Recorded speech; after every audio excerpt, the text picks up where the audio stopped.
Assalamualaikum warahmatullahi wabarakatuh. Balik lagi di belajar bareng Andi Encil.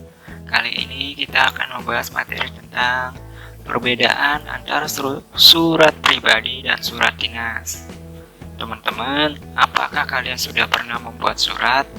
Menurut KBBI, surat adalah secari kertas dan sebagainya yang digunakan sebagai tanda atau keterangan sesuatu yang ditulis atau yang ditulis. Surat terbagi menjadi dua, yaitu surat pribadi dan surat dinas. Apa kalian tahu apa perbedaan di antara kedua jenis surat tadi? Yuk kita cari tahu bersama-sama. Pertama, kita bahas dulu surat pribadi. Surat pribadi adalah surat yang digunakan untuk berkomunikasi secara pribadi, bersifat tidak resmi, dan berisi tentang masalah pribadi. Surat pribadi ditulis oleh seorang individu atau perseorangan untuk orang lain atau instansi lain. Oleh karena itu, bahasa dari surat pribadi bersifat pribadi, santai, mudah dipahami, dan komunikatif. Surat pribadi yang dibuat dari seseorang untuk orang lain, misalnya surat bertukar kabar kepada kerabat. Sementara itu, contoh surat pribadi yang dikirim ke suatu instansi, misalnya surat izin tidak masuk sekolah karena suatu hal.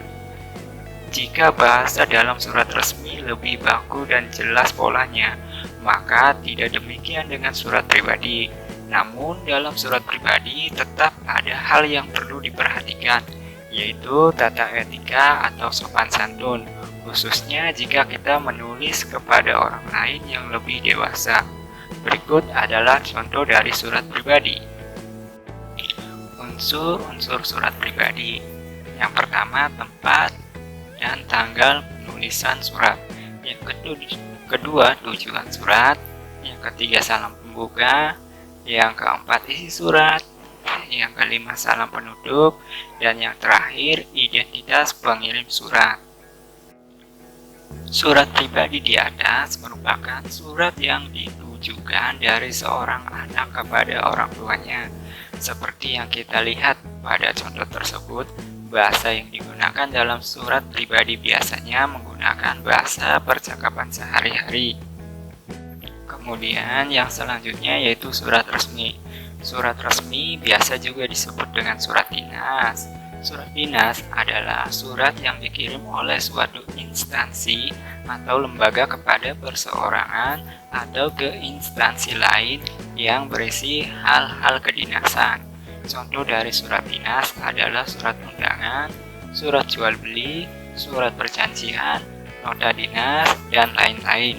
Dalam menulis surat dinas, ada beberapa hal yang perlu diperhatikan, yaitu penggunaan bahasanya.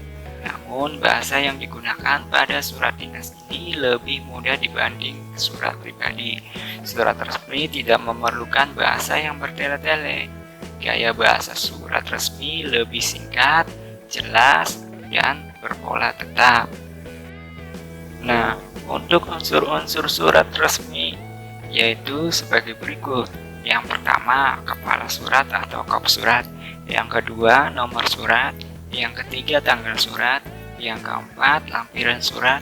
Yang kelima, perihal surat. Yang keenam, halaman surat. Yang ketujuh, salam pembuka. Yang kedelapan, isi surat. Yang kesembilan, penutup surat.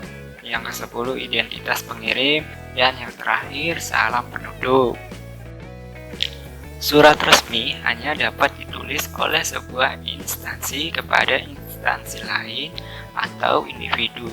Seseorang atau individu tidak boleh menulis surat dinas.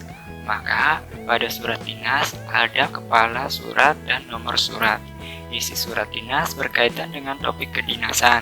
Misalnya surat undangan rapat, surat lamaran pekerjaan, izin menggunakan tempat, dan sebagainya. Nah, itulah tadi perbedaan antara surat pribadi dengan surat dinas. Sekarang tentu teman-teman sudah dapat membedakan perbedaan dari kedua jenis surat tersebut kan? Apa kalian sudah paham? Tentu kalian sudah paham. Kalau belum paham, silakan kalian tonton videonya dari awal sampai akhir.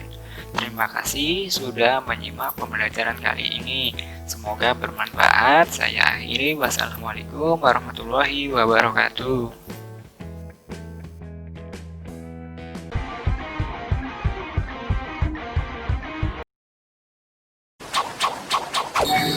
口寄せの術